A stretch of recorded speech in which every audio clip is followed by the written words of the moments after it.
Fuyez le terrain, écoutez l'histoire. Aujourd'hui, Haïti affronte le Maroc.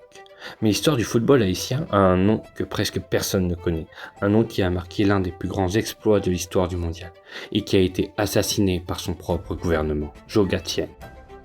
Né en 1924 à Port-au-Prince dans une famille aisée, Gatien part étudier la comptabilité à New York en 1947. Pour vivre, il fait la plonge dans un restaurant de Harlem, mais il joue aussi au football dans un club amateur de la ville. C'est là qu'un dirigeant de l'équipe nationale américaine le repère et lui propose d'intégrer la sélection pour la Coupe du Monde 1950 au Brésil. Gatien n'est pas citoyen américain, mais il dit oui. 29 juin 1950, Belo Horizonte. Les États-Unis affrontent l'Angleterre, les inventeurs du football, grands favoris du tournoi. À la 37e minute, Gatien plonge de la tête sur un centre et dévie le ballon dans le filet. 1-0. L'Angleterre ne reviendra jamais au score. Les États-Unis battent l'Angleterre. Certains journaux anglais pensent à une erreur de transmission et écrivent 10-1 pour l'Angleterre.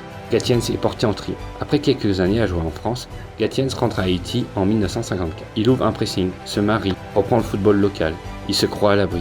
Il n'a jamais fait de politique. Mais ses frères, eux, sont accusés de comploter contre le dictateur François Duvalier, alias Papadoc. Et Duvalier ne peut pas mettre la main sur eux. Le 8 juillet 1964, Joe Gatien est vu pour la dernière fois dans les rues de Port-au-Prince. Les tontons Macoute, la police secrète de Duvalier, l'emmènent à Fort-Dimanche, la prison où le régime pratique la torture et les exécutions. Il disparaît. Personne ne sait exactement ce qui lui est arrivé. Son nom figure aujourd'hui au panthéon du football américain.